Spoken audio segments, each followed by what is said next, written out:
ourselves. Hi. Hi. We're recording now, and we've never done this on video. So if you don't know why, now you do. And we're in Kansas City, in a basement. We don't know whose. It's that time right now, but backwards from that, I think. And we haven't done a podcast in a while, so we decided to ramp it up a bit with our revamp by switching to a video format. Sorry. And we worked very hard to get our lighting right and our angles right for the video. You like so our angles. We hope that you're satisfied. as satisfied as we are. Yeah, or more. We're exceeding our own expectations. Yeah. Right now. Yeah. We just, this sort of like fell off of our, not radar, but our priorities list, I think, for several months. And primarily because Mira got really sick in late fall of 2019. Yeah. And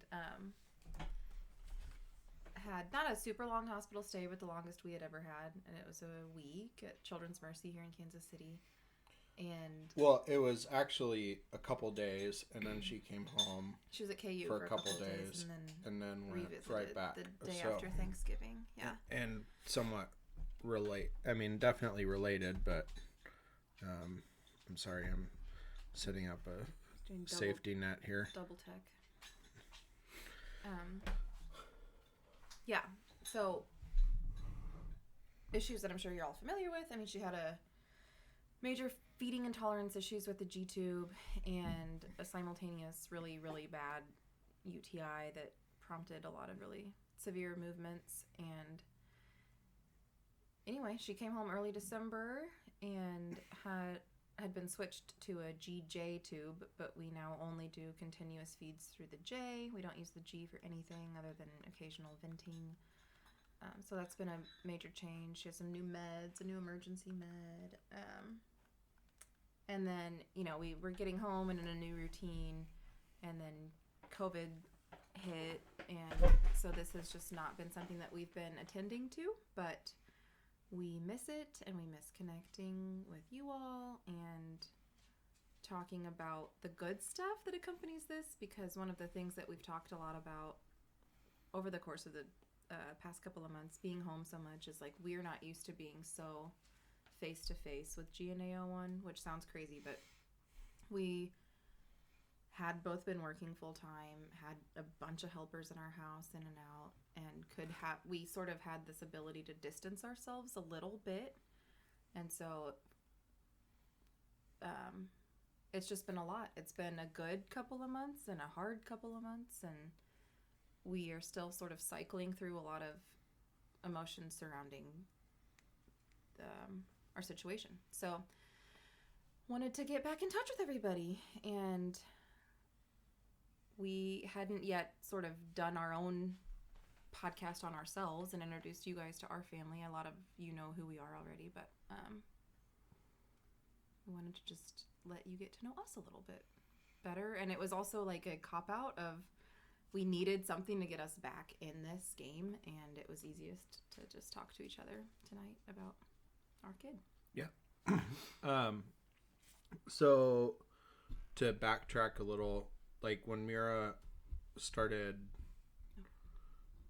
getting I guess in a couple months leading up to when we took her to the hospital, we were not noticing it at the time, but looking back in hindsight, there was probably like a 3-month long decline maybe, and it took a little while, and then finally we got to the point where it was like, all right, she's got to go in, there's like something is definitely wrong. And once we got out and came back, and I felt really bad that we had not picked up earlier on the decline and like been more proactive about it, and I kind of beat myself up about that. And so if anyone has experienced that, you get it, but give yourself some slack, because in the end, we did what we needed to do. I think we'll be better about it going forward and be more. We've kind of learned some of the things that we saw leading up to it getting to like a crisis point, and so I hope everybody is giving themselves adequate slack during difficult times. So.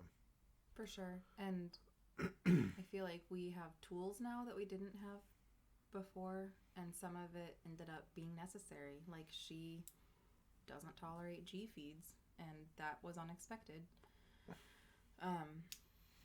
We learned a lot about advocacy. Yeah. And, relentlessness and perseverance, and we stuck to our guns and got what we needed for her, and she's been doing way better with the J-tube. We have a different rescue med that's working a lot better. It's diazepam for anybody interested. And she used midazolam via the IV in the hospital, which was really effective, but we couldn't come home on that. And so I don't know. It was like a shitty thing to go through for her, of course, and for us. But now I think we came home like more confident in our ability to both monitor the situation and intervene.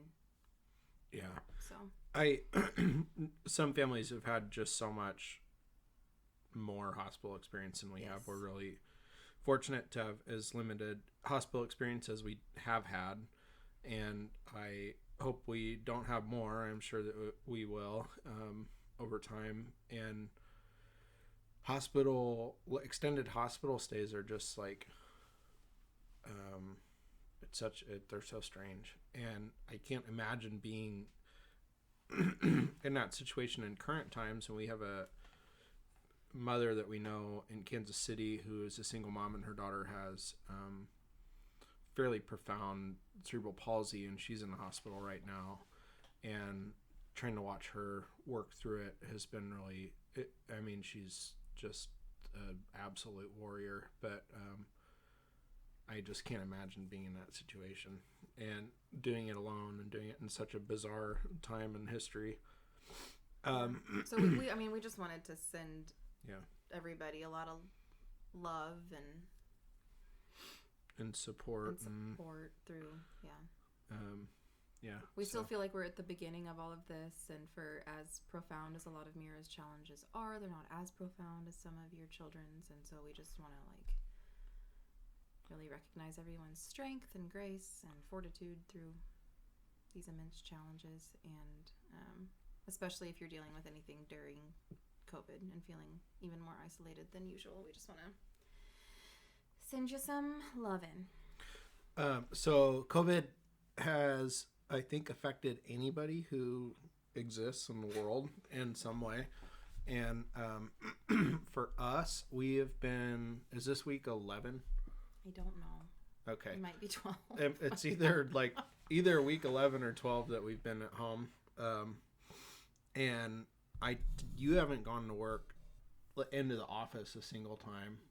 I go in like once a week roughly for a little bit to pick up mail and to, I don't know, just look at my Survey office. his kingdom. Yeah. Sit in my chair. Smell the rich leather. Yeah, smell the rich leather and old textbooks. So, but other than that, we've just been at home, and I think the first few, we've had a little bit more like opening up of our circle in the past couple weeks so that we can see our parents, and because both of our parents live close to us, so that has been really nice, and we needed a break from our kids too. So after I think that was probably week 9 when we were like, okay, we need to open up a little bit. So you know what our first outing was, though, was just a Home Depot run. That was it. But it was just the 2 of us, and it was like kind of great. Yeah, we left the kids with their aunt and uncle at our house, and No, it was my parents. with your parents. Yeah. And went to Home Depot, and then we got some pizza on the way home. Yeah, pizza that we had to cook at home, but it's very good. And yeah, that was our date. That was our great. date. That was our. We try to do like Keeping at least a couple romance dates a month alive. normally, but Yeah. yeah, that was man, that was intense. That Home Depot date? Yeah. Yeah, I can't stop thinking about it. Yeah. Yeah. Love you. I love you.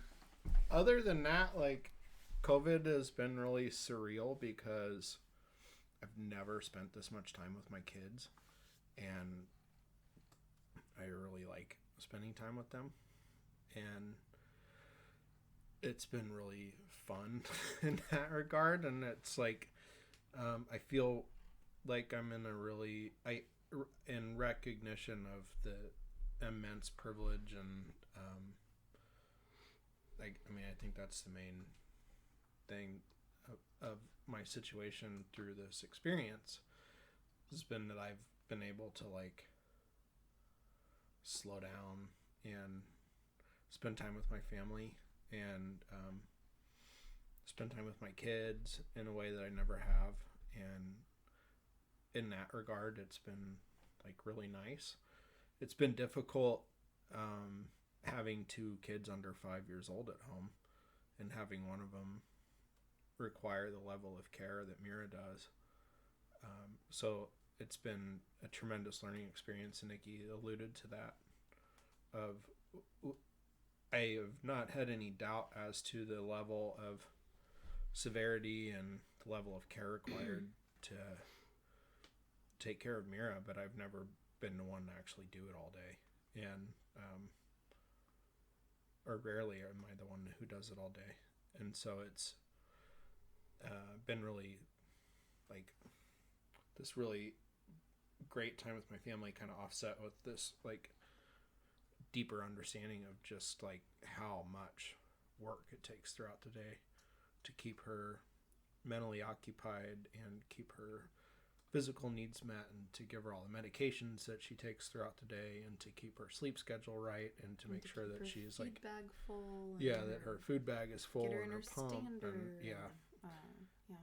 and then the amount of lifting and manipulation and all that happens throughout the course of an entire day. It's like I have a very newfound, and I don't mean it to sound like I didn't have it before, but my level of respect for the care providers and for her team has just jumped immensely during the time that we haven't been able to take advantage or appreciate their services and all they do for us and our family.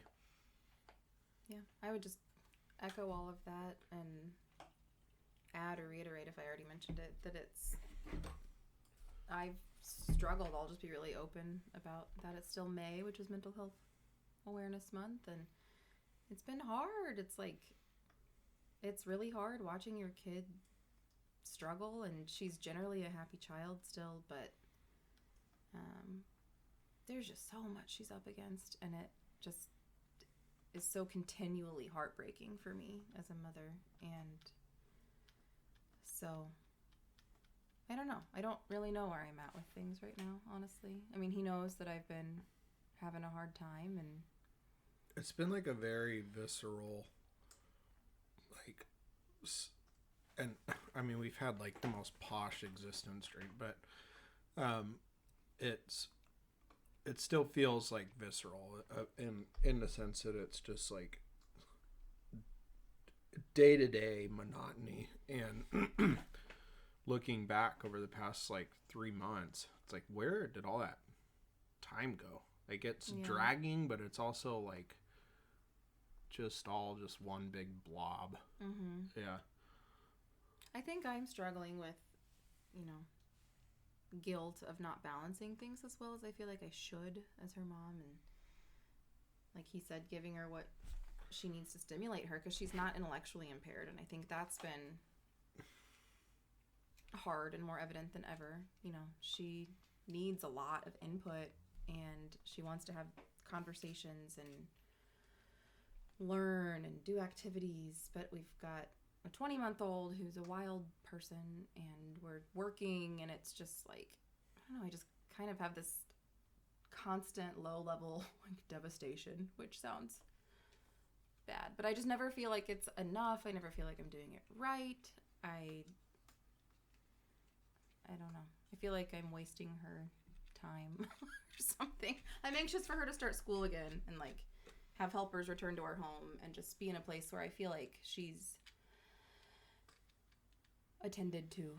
Well, in the middle of all of this, in follow up to what you just said, is that we're withdrawing her from the school that she's been at since she turned 1 and moving her into public school district services where we're at for pre-K, and so that she can start, because she was going to end up there anyway, so that she can start that journey and get introduced to that team earlier. And that's been really surreal for us as well, because where she has been just such an incredible place, and there would be no way to overstate how important they've been for our family and for her in the past 3.5 years. I mean, it's been,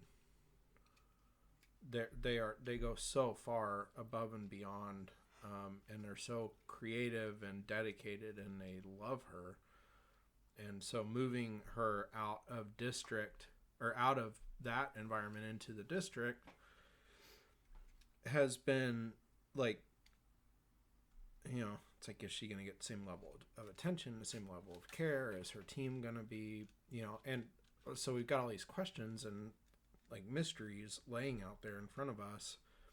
And they've been really great on the video conference that we did or have done for setting up her IEP and kind of getting to see at least sort of the faces of the people that she's going to be working with. But like, I couldn't pick a single one of them out of a crowd at this point if I saw them in person.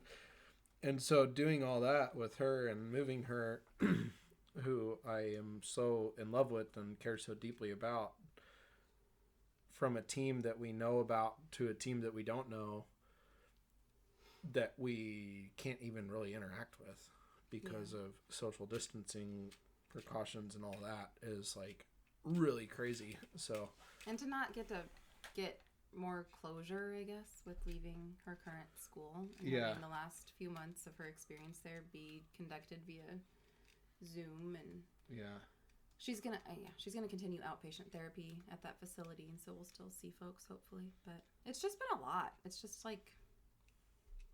a lot. And for those of you who stay home with your GNAO1 kids permanently, or like have had to sacrifice career for your circumstances or whatever the case may be, like, kudos and all of the love to you.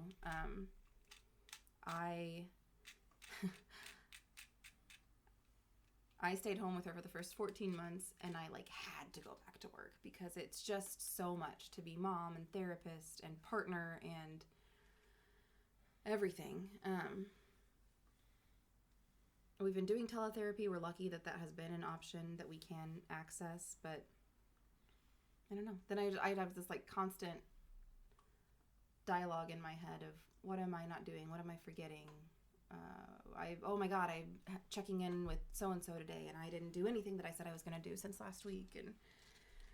And, you know, I spent much of this evening earlier, like, putting a communication notebook together for her. And I'm not a speech therapist. I don't know. It's just go, go, go, go, go. It doesn't. Yeah, and I don't know. The saving grace is just that, like, she's really amazing. Yeah. And she's happy and loves us and doesn't seem to resent us yet.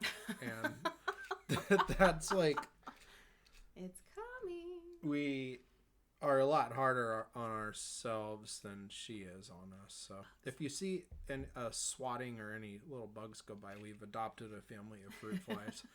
So, and they're kind of bad roommates. They're not good. And I have had to fish several out of my wine, so you should pity me.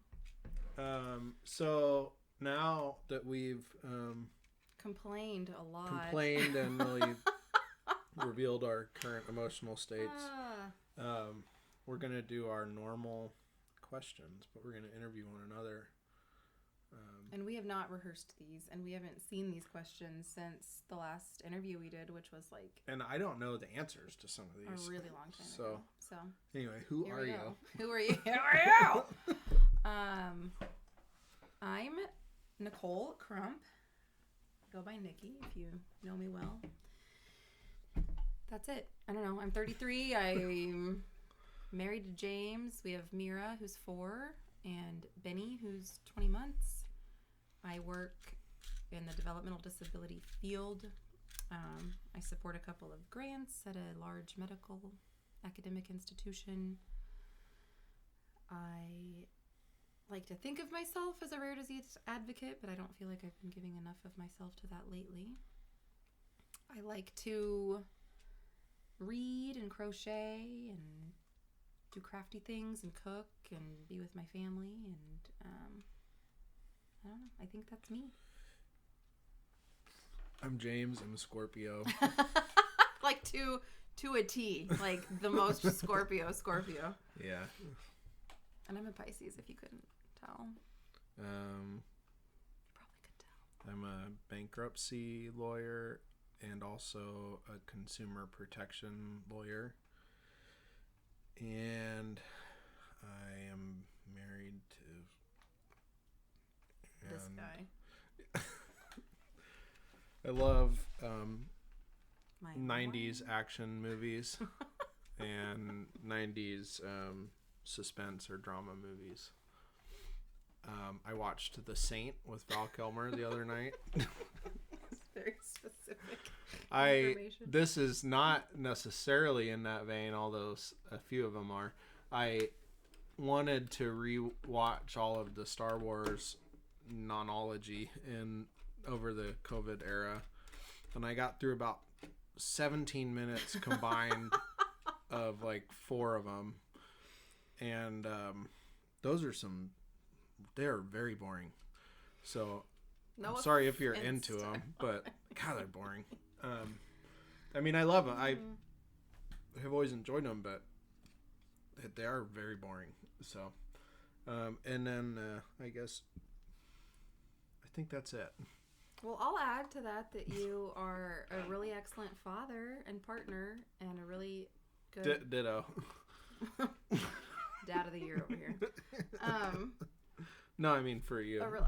Yeah. You're a good dad.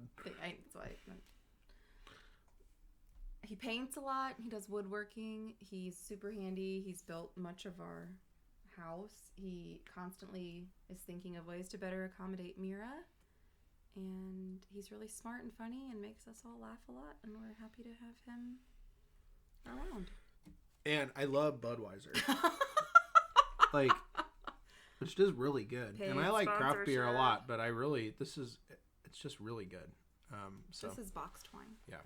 So we're also very classy. When I go to the hardware store, I wear either a pocket knife and or a tape measure so that the staff don't talk to me. So around his neck, yeah. Swinging. If you go in and you look like you know what you're doing, they won't talk to you. So that's good. You didn't know you were gonna get tips and tricks from the Crumps today. That's a life hack. Mm-hmm. Okay, where do you live? We live. That's we live our here. room. Right? It's our bedroom. There. In this basement. It's nice because it's dark and we can sleep in. But unfortunately, we have 2 kids and we can't sleep in past about 6 o'clock most days. We live in Kansas. We live on the Kansas side of the Kansas City, Missouri metropolitan area, in a suburb called Overland Park. And we both lived here our whole lives. I grew up 5 minutes from the house that I live in now, and Nikki grew up 40 minutes from the house that we live in now. So here we are. Here we are. Tell us about your child with GNAO1. she's actually 55 months old. I learned when someone else told me that about a week ago. Her name is Mira Catherine Crump, and she is the most amazing, incredible kid I've ever met. And she is the sweetest, kindest person that I've ever met in the world. And she's just incredible. So she's on the movement side of the disorder, if that is such a thing, and she's nonverbal, non-ambulatory. She has a GJ is fed through the J tube on a 24-hour pump. She and not, she's just very physically affected. She can't sit up or she has very limited head control. Very unsafe swallow. She's, I don't know. And I think she experiences a lot more dystonia than chorea. We see both, but the dystonia is pretty out of control.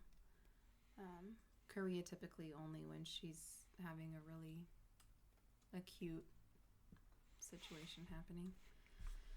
But that's just like this little aspect of her. Who she is, yeah. And she's really funny and smart and goofy, and she likes a show called Miraculous Ladybug. And Nick, how do you say their last name? Markovicius? I don't know. Maybe you know who you are.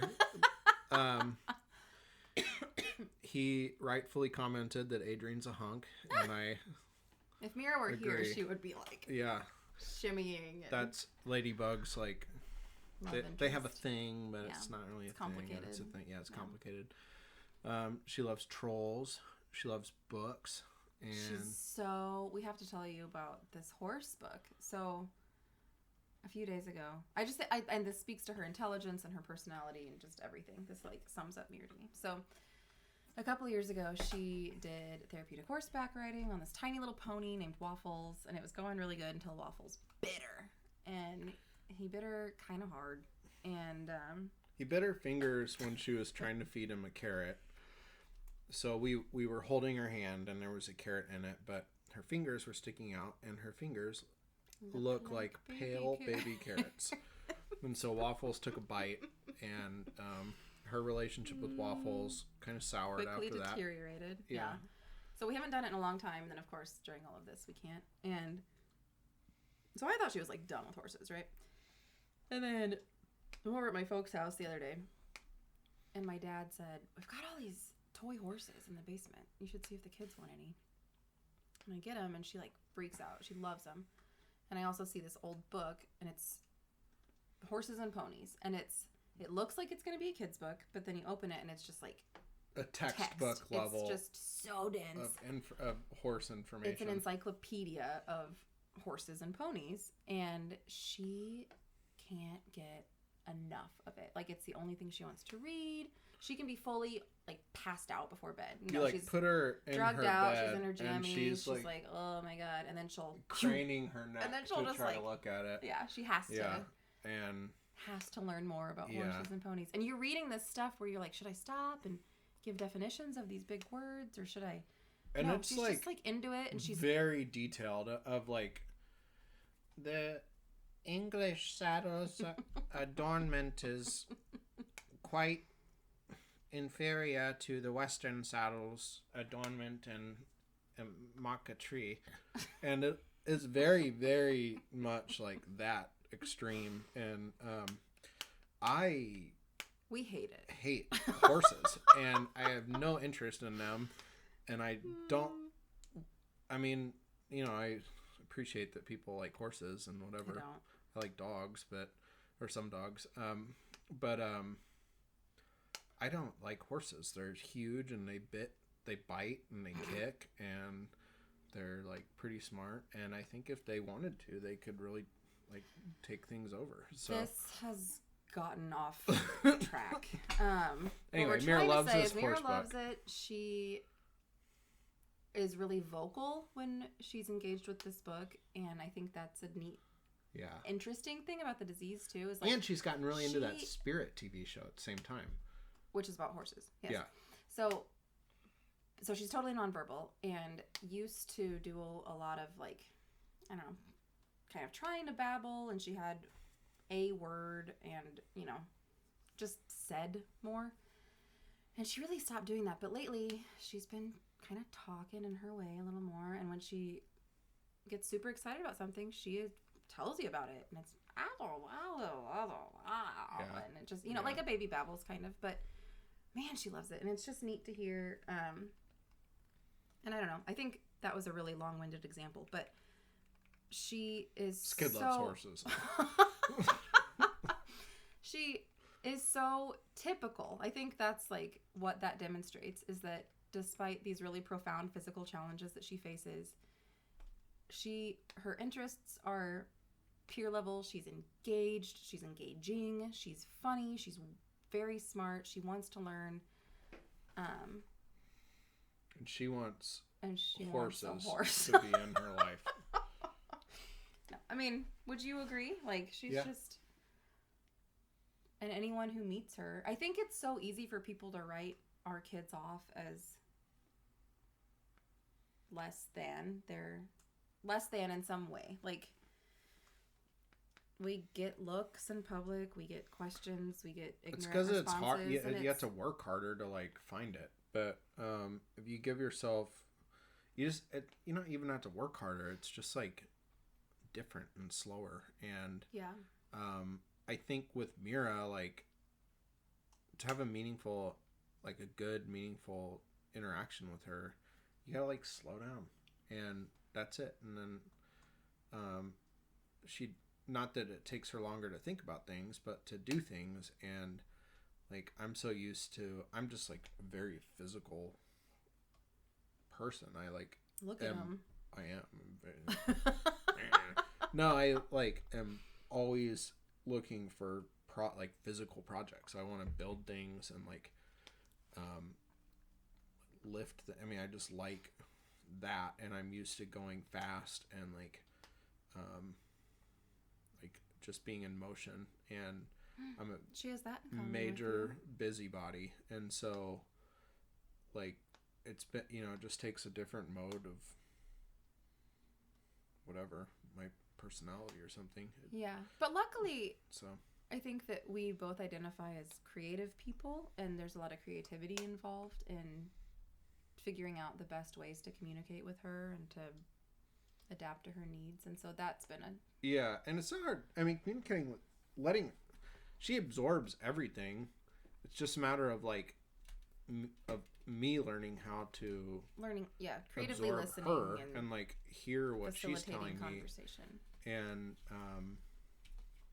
I think for folks who don't have a vested interest in it, it's really easy to just like not do that. Oh my God, the dog just farted and it smells so bad. But I let them lick all the Indian food out of our bowls. God. So Why? It's Friday night. I was gonna say when you mentioned that you like to go fast and be in motion, that you have that in common with her, because she is a total daredevil and loves the going boat. fast. She likes going on a boat a lot, and got it. No, I didn't. I'll get it. Well, this segues into the next one, which is tell us about your family. Oh, and so okay, yeah. Your family has a beautiful lake house and a brand new pontoon boat that has a wide enough door for her wheelchair to go right onto. And it's really fast. Yeah. It goes over 50 miles an hour on a pontoon boat. And so... She loves it so much! And all of the chairs are old wicker rocking chairs on it. Not true. That would be lovely, but it's untrue. No, it's very fast. Her wheelchair is though. an old wicker rocking chair. Yeah. You know.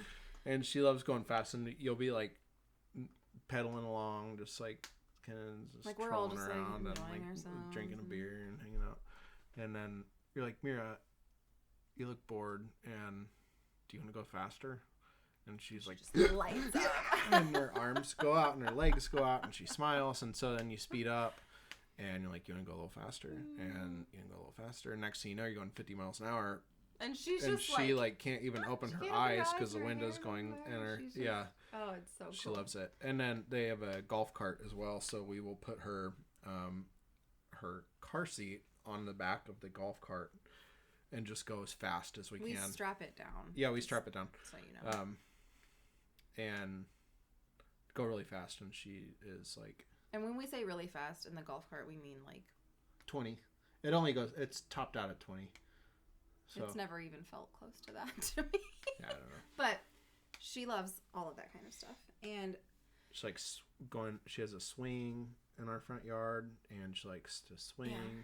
She likes when you run and pushing her in her wheelchair and take sharp corners. Mm-hmm. And so she's an adrenaline speaking junkie. Of her wheelchair, if you can see that in the background, that's not her primary chair. That's like an outdoor. What's her sports chair? It's her sports chair. And it's her Sunday fun car. Yes.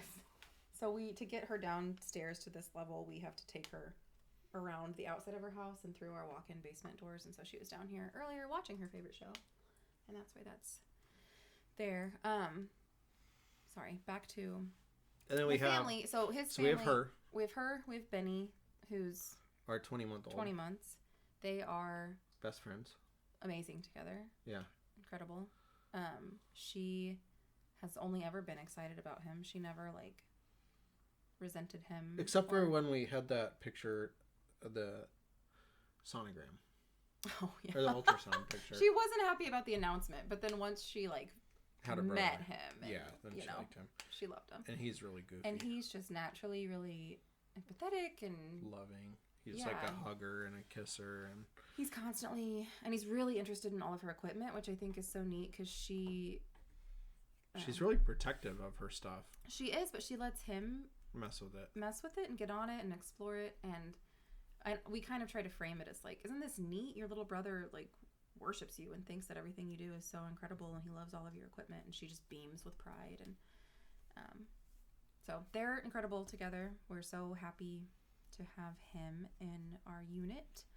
And then, like we said, our families live here, or much of our family lives here. My parents and sister are still in town. His parents are here. His sisters are on the West Coast. His parents have the lake house. My parents are phenomenal human beings, so I hope we get to interview, as are his. I hope we get to interview the grandparents soon about their experiences. They've helped, beyond words. What each set of grandparents has done has just been like, I can't even talk about it without crying. So she gets to see a lot of her family quite a bit, and we've been trying to FaceTime with the cousins out in Portland, and she's gone out there a few times. She loves it. She loves going out on hikes and she loves nature. The ocean. We've taken her to the ocean a couple of times, and as a family, we really enjoy the outdoors, and she likes gardening. We got a garden, and that's a big thing. We like cooking and baking together. Ben likes the garden, but before we had planted, we let him dig in it for like a couple months, and now it's like very hard for him to be around it without wanting to rip things out of the ground. So he's getting better. He helped me lay manure in it today, and he did pretty good.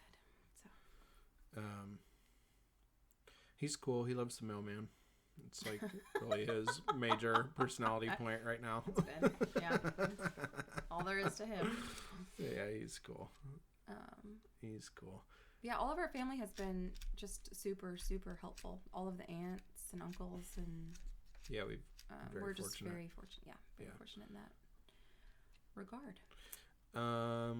What have been our child's biggest struggles and successes? So struggles and successes, I think maybe are pretty one answer fits both, and that I think is communication, and which is an ongoing struggle and an ongoing point of success. And for her, she experiences like with her body, a physical life, very different than what we're used to and what we know.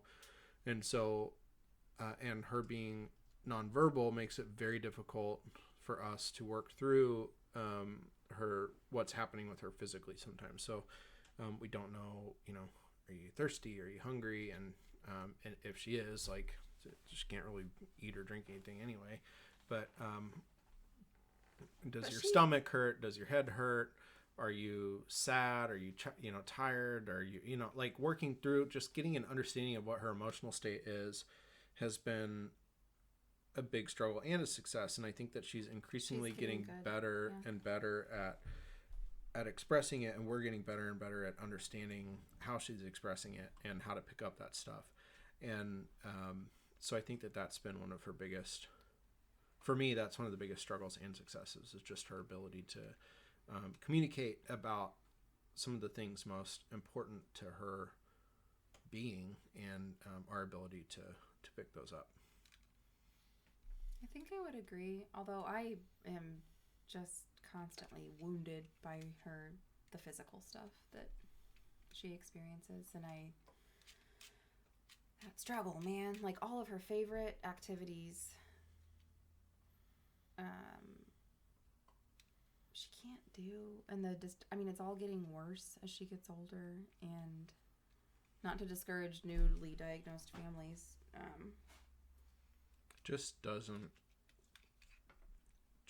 it just doesn't ever relent. Like, I think, I don't know. We have good days and bad. Certainly. But even on those good days, to watch your kid just want to hold a crayon and color because she loves coloring, but having her arms go in opposite directions and her nothing's working, and she's marking all over her face on accident, and she's contorted, and it's hard. It's challenging. And I imagine so for her as well. I can see frustration through some of those experiences. Yeah, that being and it said, sucks the success in that, though, is that she just is like so resilient, and she pushes forth anyway, and she keeps trying, and she works hard, and she I don't think she lets it like fully dampen her spirit. And no, but I mean, you can see her getting frustrated at and times. Physically exhausted too. Yeah, and like one of her absolutely favorite things to do is bake, but she can't eat safely. Yeah, that's been really hard. So it's like, okay, we're gonna have an incredibly difficult time finding a way to help us bake, where we're like, okay, you can hold the whisk and mix it, but then it's thing is going out here, and there's like, and she's flour getting all over the place. She even hurt herself. There's like self-injurious things that happen accidentally because she's just. And so, like, okay, well, it's hard to find a way for meaningful participation, and then what is all she wants to do, and then after it's made, like, she can't really safely eat it anyway. And so, I mean, we'll give her tiny little bites of, like, just, a little fleck of something, but every time you do, you're like, is this gonna, like, is she gonna aspirate on this, or what's gonna happen? And so that's really hard, I feel like. Certainly. Baking is like the most bittersweet thing with her, because she loves it, and it's like just so hard, and we both really like baking, so yeah. Success wise, she has just positively impacted every single person and creature that she's ever encountered, and she is really good at advocating for herself in the ways that she can. Like, she'll let you know. I mean, even if it's a really obnoxious whine or a cry, like, she's strong and she's dedicated. I mean, she will like tell you what's up, and I think she finds ways to get her point across. She connects with people on a really incredible, profound level.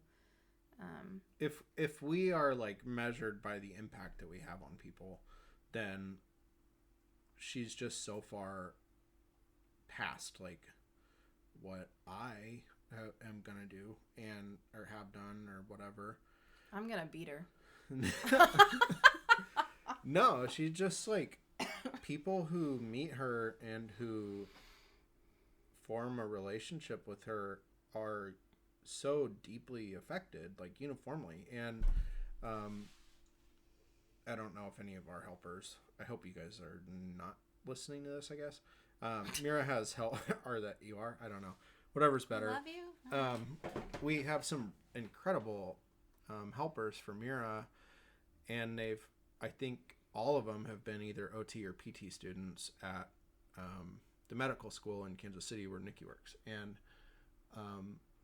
just even seeing, like, the first day that we had someone in our house, it was like the most bizarre experience. And it took probably a month of like having them there to be comfortable. And just having someone in your house, like doing stuff. And it's super weird. But after we got used to it, you know, like it affected her and everybody that we've had since she left to go do her like clinical year or whatever, practicum or whatever it was.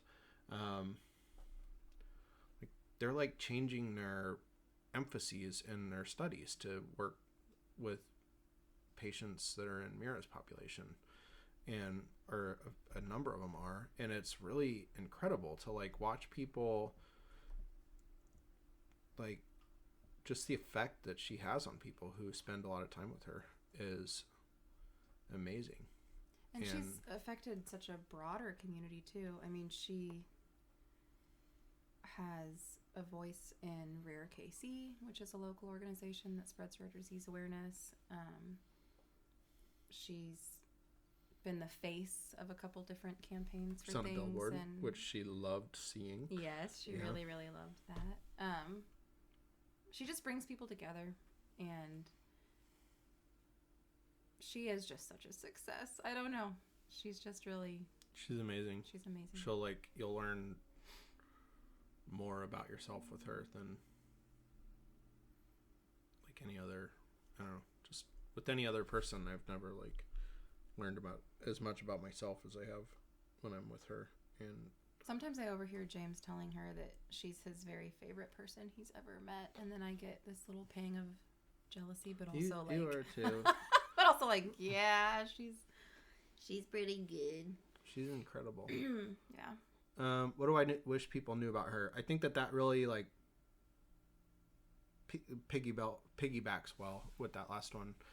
I wish people knew that she has every single thing that every other person has, and which is an individuality and a personality that experiences love and pain, anger and sadness and happiness and wants and desires, and she has all of the same things everybody else has. And I think that that is the thing that gets overlooked with kids or with people who are as physically have a physical disability as severe as hers. Ditto. I also wish that they knew how much she loved horses. Now they might, since this is going to be broadcast across the entire planet. So, what advice would you give to a newly diagnosed family? Figure out where your fruit flies are coming from so you can enjoy your wine more. If you're experiencing that problem. What advice would I give? Honor your child where they're at in every moment that they're at. Slow down. Be with them. We don't have any idea if it's going to be okay or what the future holds or what they will be able to do or not do, and none of it really matters. It just matters that they're your kid and you love them. And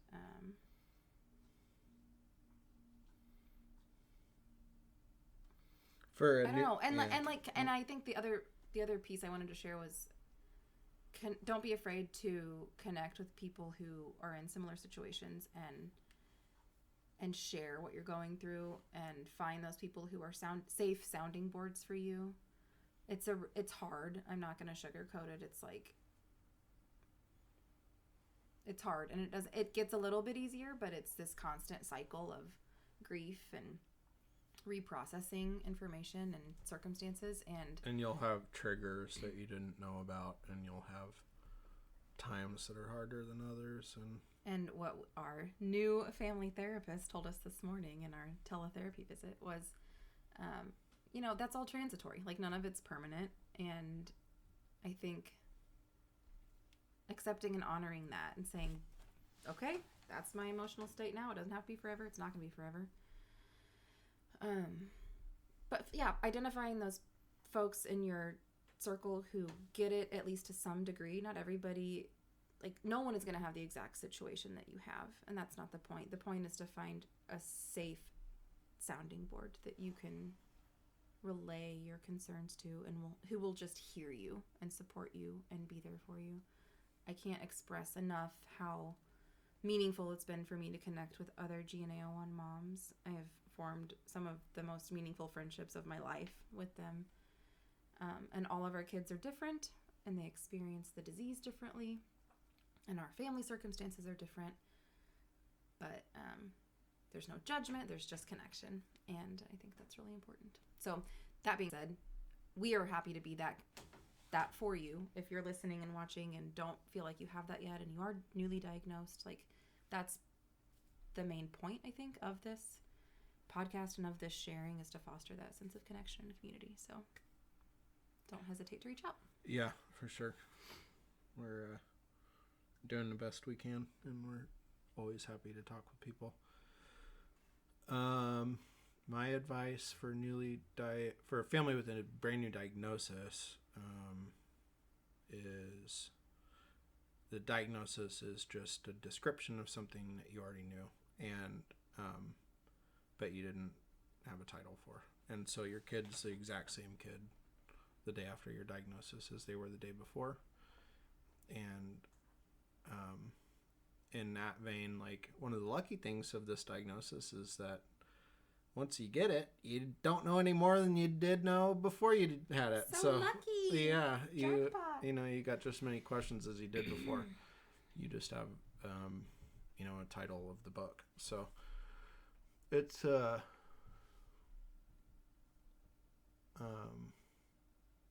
it sucks, and I'm sorry that's it. It's like, it's unfair, and that's the biggest, like, emotional hurdle of mine. Has just been like, it's just been basic fairness, and it's so unfair.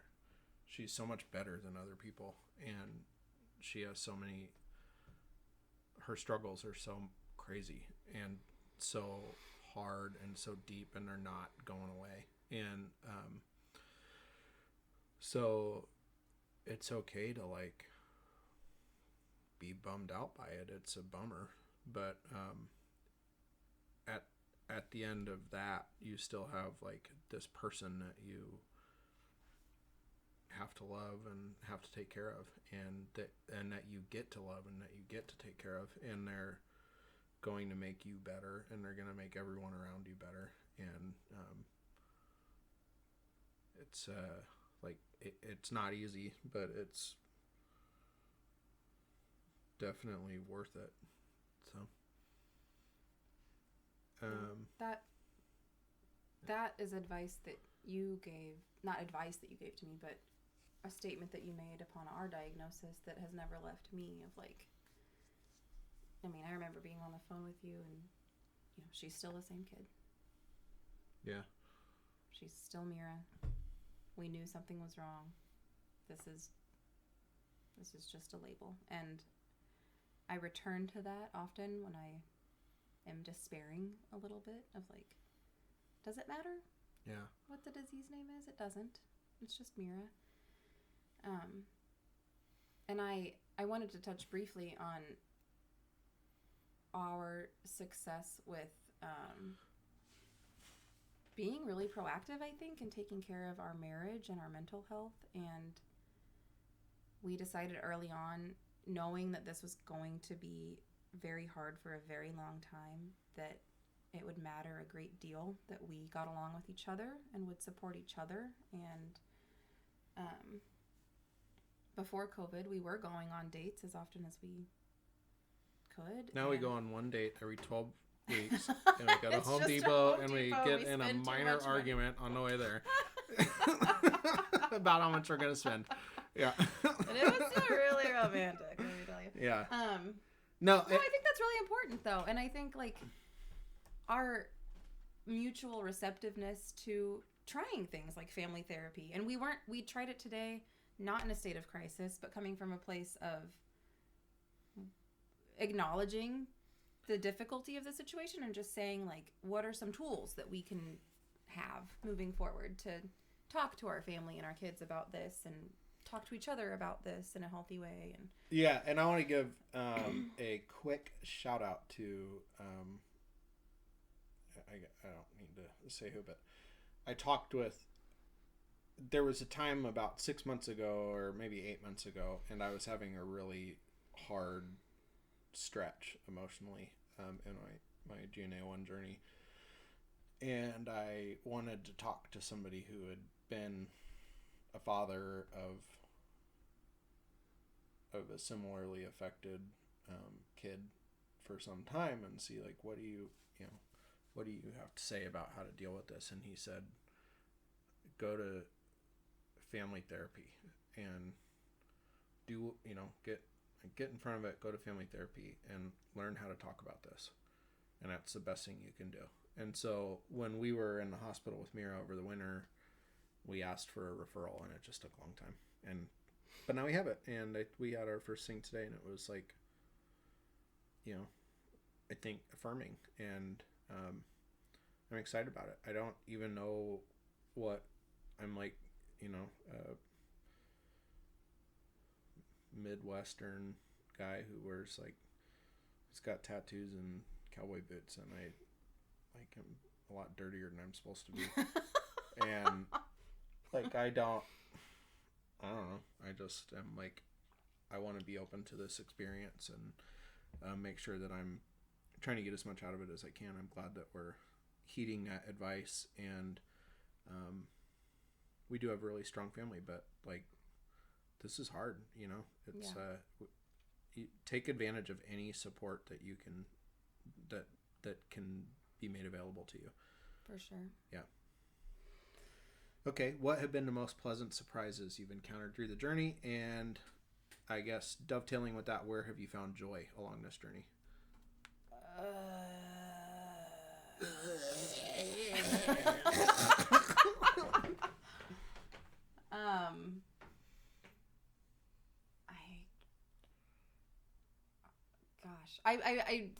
My hesitation probably sounds like there hasn't been joy and pleasant surprises, and that's not the case. It's the opposite. It's like been one long pleasant surprise.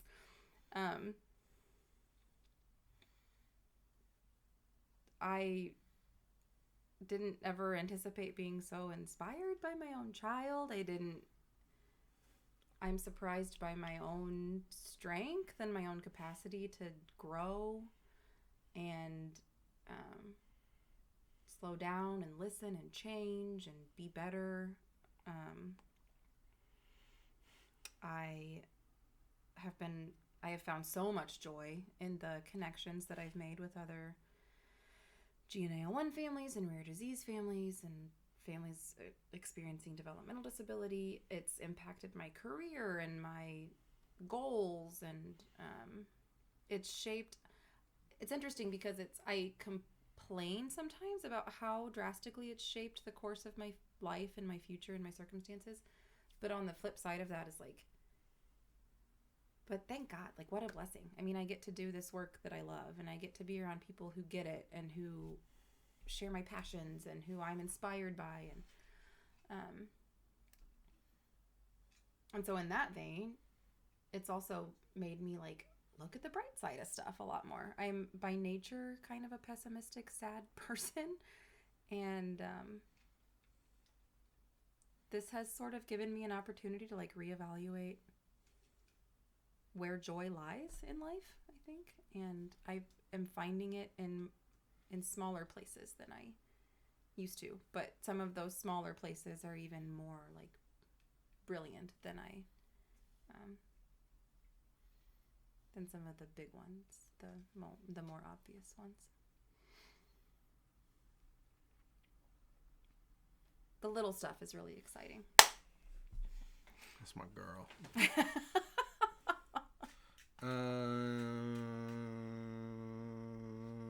See, it's I don't know. hard. I just have gotten to like have this incredible person in my life, and who has taught me directly or indirectly a lot more than anyone else ever did. And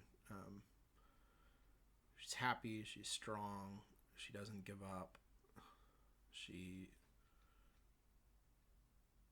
feels joy like deeply and truly and purely. And as I watch the world burn around me, I still have this kid who just like loves me to death, and just wants me to like read a book about horses to her, like a very detailed book about horses. This episode is really just devoted to horses. And so she just brings me to, she just puts me on a different path every time I interact with her, and I really love her. So I think that's it. Goodbye. Bye. We've reached the end of our journey. Yeah. So thanks for intercepting this media in whatever way you have, and if you've made it this far, we don't even know if this is gonna work. Yeah, we don't know. If you made it this far, good on you. You must not have a life. Yeah, but it's okay. It's COVID. Nobody has a life. So yeah, but we want to do this more, not necessarily like this because it's probably weird, but talk to you guys and get the podcast back up and running and have some meaningful conversations and interviews. And we don't have to stick to this format of, you know, these questions that we've been asking. If there's topics that are of interest to you or that you want us to reach out to researchers or specialists to explore, then that would be a really exciting thing for us too. So. And some things that I want to like explore, I think that would be fun to talk about, would be home modifications that people have done and that have been successful and helping you avoid back problems and etc. Yes, and that would be good. And talk about equipment recommendations. I'd like to talk about deep brain stimulation and talk to people who have had it and talk to families whose children have had it and what their experiences have been. So there's all sorts of stuff that I think that people would be interested in hearing about or participating in. So if anybody has any ideas, just shoot them over to us. Yeah, you can reach us via email at we don't remember the address, at gmail.com. It's on the Facebook page somewhere, so figure it out. And let's see. Or you can call us at 911 and just ask for Nikki. I don't ever do that. Just email us or message us on Facebook, and we'll. And if there's ways too that like we could be more connected, and if I don't know. Yeah. We've talked about being more active on social media and exploring different topics and reaching out to other groups who share symptoms but not diagnosis, just to get a broader perspective on some of these topics. I think that could be worthwhile also. So we'd love to hear from you. Yeah. We are really bummed out that we didn't get to see a lot of you in person at the conference this year. We were so looking forward to it. I hope that you all had a chance to tune in virtually, or that you can watch the recordings on YouTube. Lots of good information there. Lots of really exciting research happening. And we really hope to connect in person next year. So, yeah. Hope you're all well. And we'll Catch you later. Bye. Bye.